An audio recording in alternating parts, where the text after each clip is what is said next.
오늘 말씀에서는 하나님은 유다를 심판하는 것이 너무나도 괴롭고 힘들다라는 것을 보여주고 계십니다. 그럼 7절 말씀 보십시오. 그러므로 만군의 여호와께서 이와 같이 말씀하시되 보라, 내가 내 딸 백성을 어떻게 처치할꼬 그들을 녹이고 연단하리라. 하나님께서 유다 백성을 무엇이라고 부릅니까? 내 딸 백성이라고 부릅니다. 여러분, 자녀가 말을 안 들어요. 자녀가 악을 행합니다. 그때 부모의 마음이 어때요? 힘들죠. 자녀를 혼내는 부모의 마음이 어떻습니까? 자녀를 혼내면서 부모가 스트레스를 풉니까? 그런 부모 없죠. 자녀를 혼내면 혼낼수록 부모의 마음은 아프잖아요. 너무 괴롭잖아요. 하지만 부모는 마음이 아프지만 괴롭지만 자녀를 혼내는 이유가 무엇입니까? 자녀를 사랑하니까 혼내는 거예요. 모르는 자식 누가 혼냅니까? 요즘에는 지나가는 사람 잘못한 거 말하다가는 또 큰일 나니까 그냥 못 본 척 하는데 참 안타까운 일이지만 남의 자식이 잘못했다고 막 혼내지는 않아요. 자식이니까 혼내는 거예요. 하나님께서도 유다를 심판하시는 것이 너무나도 괴롭습니다. 여러분, 우리는 하나님 아버지의 마음을 알아야 합니다. 하나님께서는 악인이 죽는 것을 기뻐하지 않으시고 그 악인이 돌이켜 사는 것을 기뻐하십니다. 썩어져가는 상처가 있는데 그 썩어져가는 상처, 몸에 상처를 내버려 두면 어떻게 되죠? 온몸이 상하게 되고 결국 목숨을 잃게 되죠. 그래서 이렇게 큰 상처를 입게 되면 이렇게 절단하지 않습니까? 특히 이렇게 당뇨가 심하신 분이 다리에 괴사가 나타나면은 다리를 잘라요. 발목을 자릅니다. 어떻게 살리려고 하다가는 더 위험해질 수 있는 거예요. 아프지만 정말 힘들지만 괴롭지만 썩어져 가는 부위를 도려내야 합니다. 그것이 사는 길이에요. 여러분, 우리 가운데 죄악으로 썩어져 가는 부분이 있으면 도려낼 수 있기를 바랍니다. 하나님께서 우리의 삶을 깨끗게 해달라고, 하나님 나를 정결케 해달라고, 그냥 내버려 두지 않게 해달라고 적극적으로 치료를 받아야 됩니다. 그런데 문제는 뭐예요? 썩어져 가는데 괜찮다라고 하는 거예요. 참 그런 분들이 있잖아요. 주변에 아프신데 괜찮다고 그래요.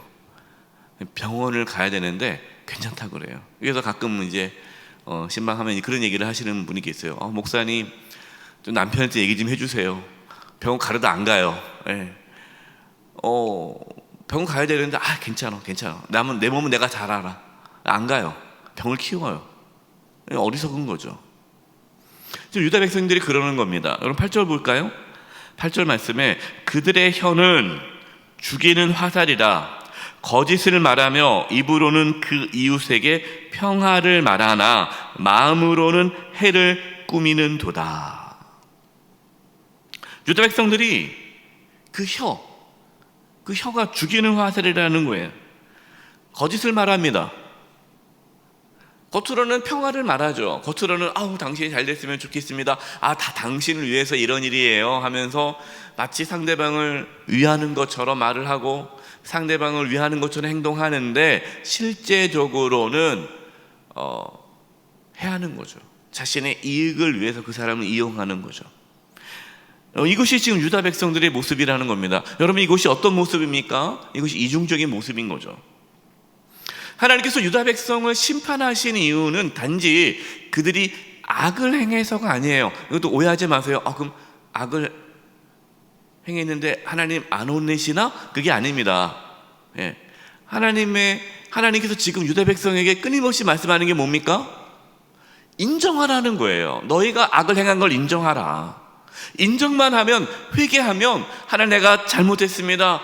천부여 의지 없어서 내가 손들고 주님께 나아갑니다 라고 하면 하나님께서 우리를 깨끗게 해주시고 회복시켜 주시고 거룩한 백성으로 만들어 가시는데 그걸 인정하지 않는 거예요.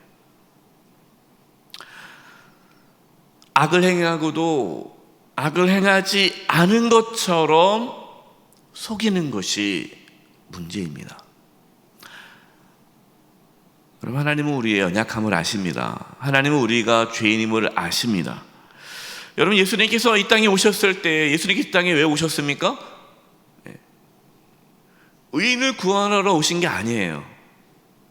예수님께서 이 땅에 오신 것은 의인, 누가 의롭게 사는가, 죄인을 심판하고 의인을 구원하기 위해서 예수님께서 오신 것이 아닙니다.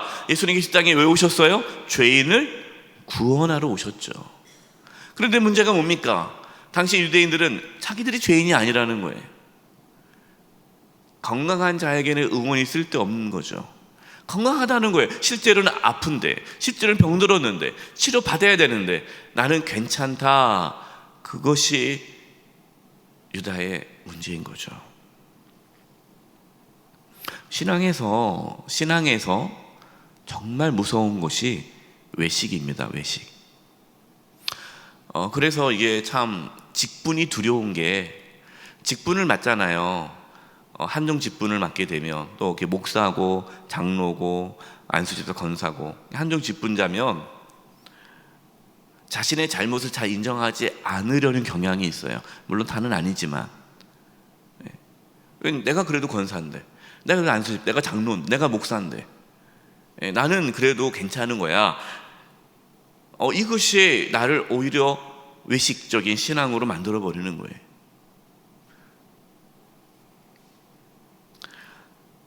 하나님 앞에 거룩하고 어떠한 악도 행하지 않는 것처럼 말과 행동을 하는 것이 무서운 거예요. 저와 여러분은 늘 하나님 앞에 정직하게 나아갈 수 있기를 바랍니다. 겉과 속이 다르지 않기를 바랍니다. 괜찮은 척, 또 그럴듯한 척 하지 마시고 하나님 앞에 늘 겸손하게 나아갈 수 있기를 바랍니다. 9절입니다. 내가 이 일들로 말미암아, 이 일들이 뭡니까? 악을 행하면서 악을 행하지 않은 척, 이런 외식적인 거죠. 이 일들을 말미암아 그들에게 벌하지 아니하겠으며 내 마음이 이런 날에 보복하지 않겠느냐, 여호와의 말씀이니라. 한다는 거죠. 하나님은 유다 백성들을 사랑하지만 그들의 죄악으로 인하여 그들을 벌하지 아니할 수 없었다. 여러분, 하나님의 심판은 하나님의 사랑입니다. 부모가 패역한 자녀를 포기하지 않고 끝까지 붙잡고 있는 것처럼 하나님은 패역한 유다 백성들을 포기하지 않으시고 징계를 하십니다. 여러분, 진짜 무서운 게 뭘까요? 진짜 무서운 거, 잘못해도 혼내지 않은 게 진짜 무서운 거예요. 자식이 잘못했습니다. 근데 부모가 혼내지 않아요. 그럼 그게 정말 무서운 거죠. 포기했다는 거 아닙니까? 하나님께서 우리를 징계하지 않으신다라는 것은 우리를 버리셨다는 거예요. 10절입니다.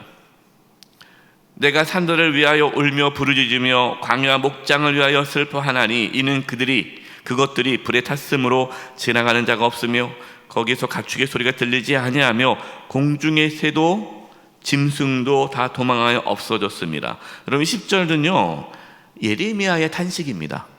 예레미야가 탄식하는 거. 앞에는 하나님께서 말씀하신 거고, 이 10절은 내가 산들을 위하여, 이게 내는 예레미야예요.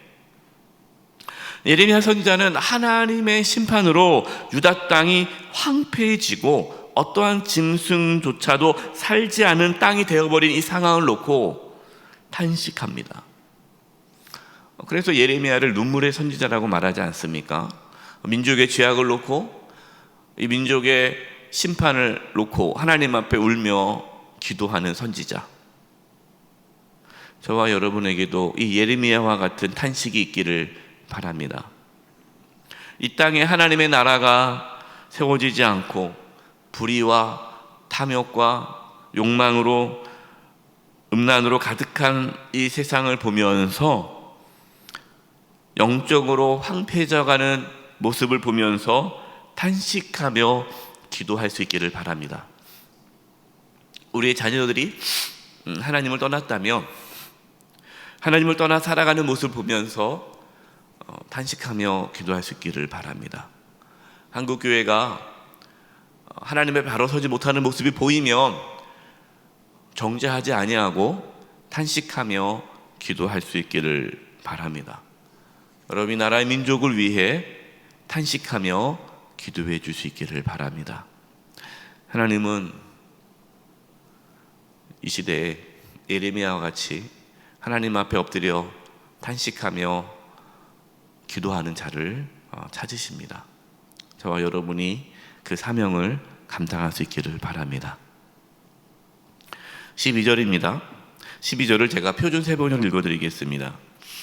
이 나라가 왜 망하였는지, 왜 사막처럼 황폐해졌는지, 왜 행인마저 끊어졌는지 이것을 알아낼 만큼 지혜 있는 사람이 누구인가?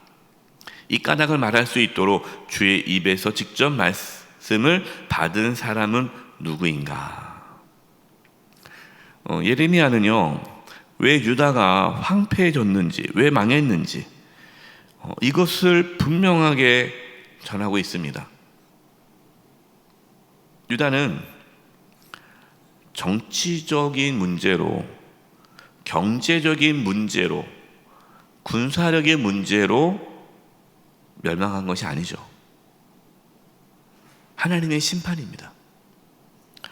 이것을 분명하게 알아야 했어요. 유다 왕 신하들, 백성들은 우리가 이렇게 멸망당하는 것이, 바벨론에 의해서 멸망당하는 것이 우리가 힘이 없어서 그런 거야. 바벨론이 세서 그런 거야. 우리가 의지했던 애굽이 힘이 약해서 그랬던 거야. 어떤 자신들의 어떠한 군사력이 부족해서, 외교력이 부족해서, 정치적으로 좀 부족해서 이런 어려움을 당했다고 생각하는 거죠. 이게 아니라는 거예요. 여러분, 우리의 삶에 하나님의 징계가 있을 수 있습니다. 왜 하나님께서 징계하시는지 그 이유를 모르고 단지 하나님, 이 고난이 빨리 사라지게 해주세요 라고 기도한다면 어리석은 것이죠. 유다가 하나님의 심판을 받고 있는데 하나님, 하나님의 심판이 임하지 않기를 원합니다. 아무리 기도하면 뭐합니까? 왜 심판을 받는지를 알아야죠. 물론 여러분, 오해하지 마세요. 인생의 모든 고난이 다 하나님의 징계는 아닙니다. 몸이 아프다고 해서, 사업이 안 된다고 해서, 내가 원하는 대로 잘 일이 풀어지지 않는다고 해서 그 모든 것이 다 하나님의 징계로 여겨서는 안 됩니다. 그렇지 않아요. 그러나 또 고난이 찾아왔을 때 혹시 하나님의 징계가 아닌가 자신을 돌아보아야 합니다. 13절 14절이에요. 여호와께서 말씀하시되, 이는 그 이유를 말씀하는 거죠. 그들이 내가 그들의 앞에 세운 나의 율법을 버리고 내 목소리를 순종하지 아니하며 그대로 행하지 아니하고 그 마음의 완악함을 따라 그 조상들이 자기에게로 가르친 바알들을 따랐습니다. 유다의 흥망성쇠가 어디 손에 달려 있다는 거예요? 하나님 손에 달려 있다는 거예요. 여러분, 지금도 마찬가지입니다. 여러분, 우리의 삶, 우리 개인의 삶이, 우리의 가정이, 우리의 자녀들의 인생이 하나님의 손에 달려 있음을 믿으시기 바랍니다. 흥망성쇠가 하나님의 손에 있어요. 대한민국의 흥망성쇠도 하나님의 손에 달려 있어요. 따라서 우리는 하나님께로 돌아가야 됩니다. 이 가장 우선적인 거죠. 하나님 말씀에 순종해야 합니다. 하나님의 나라가 우리 가운데, 우리 가정 가운데, 교회 가운데, 또 이 대한민국 가운데 하나님의 나라, 하나님의 통치와 다스림이 임할 때에 우리는 형통한 삶을 살아갈 수가 있습니다.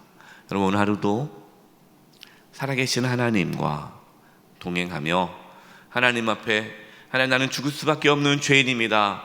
나를 새롭게 해주시옵소서. 하나님 앞에 겸손히 나아가 엎드리며 죄의 사함을 받고 또 정결함을 받고 하나님과 동행하는 가운데에 승리하는 삶을 살아갈 수 있기를 간절히 축원드립니다. 우리 합심해서 기도하겠습니다. 혹시 우리 모습 속에 외식적인 모습은 없는지, 이중적인 모습은 없는지, 겉과 속은 다르진 않는지, 나에게 주신 이 직분이 오히려 나를 거짓되게 만들고 있지는 않은지, 하나님, 늘 하나님 앞에 정직하게 나아갈 수 있게 해주시옵소서. 늘 예수 그리스도의 보혈로 우리를 깨끗게 하여 주시옵소서. 하나님의 나라가 우리 가운데, 우리 가정 가운데, 우리 교회와 이 대한민국 가운데 하나님의 나라가 이루어져서 우리의 심령과 자녀와 가정과 교회와 이 나라가 형통케 되게 해 주시옵소서. 우리 무물로 합심의 통성으로 기도하며 나가겠습니다. 하나님 아버지, 잘 기도합니다. 하나님 아버지, 우리 안에 이중적이고 외식적이고 이중적인 모습은 없는지 돌아보기를 원합니다. 하나님 아버지, 죄인입니다. 아버지, 죽을 수밖에 없는 죄인입니다. 하나님, 더럽고 추가 냄새나는 종입니다. 주여, 이 시간 예수 그리스도의 보혈로 정결케 해주시고 하나님께 온전한 모습으로 나아갈 수 있도록 주여 도와주시옵소서. 하나님의 나라가 우리 가운데, 우리 가정과 교회와 이 대한민국 가운데 임하기를 원합니다. 하나님만을 온전히 섬기기를 원합니다. 하나님께로 돌아오기를 원합니다. 하나님 말씀에 순종하기를 원합니다. 하나님을 모시며 살아가기를 원합니다. 하나님의 통치와 다스림을 받기를 원합니다. 주여, 우리를 다스려 주시고 인도하여 주시옵소서. 하나님, 고난 가운데 있습니까? 우리 고난 가운데 있는 성도님들, 하나님께서 긍휼을 베풀어 주시옵시고 그 고난 가운데 하나님의 뜻을 깨달아 알게 하여 주시며 그 고난에 속히 건져 주시옵소서. 환난과 핍박 가운데서도 끝까지 주님을 바라볼 수 있도록 도와 주시옵소서. 하나님, 저희들 연약합니다. 쓰러집니다. 넘어집니다. 붙잡아 주시고 인도하여 주시옵소서. 늘 하나님 앞에 정직한 모습으로 나아갈 수 있게 해 주시옵소서. 우리 안에 외식적이고 이중적인 모습은 자리 잡지 않도록 늘 깨어있게 하여 주시옵소서. 하나님의 나라가 우리 심령과 우리 가정과 자녀들, 또 교회와 이 나라 민족 가운데 임하기를 원합니다. 주여, 저희들을 불쌍히 여겨 주시옵소서. 오늘 하루도 주님과 동행하며 살아가기를 원하옵고 예수님의 이름으로 기도드립니다. 아멘.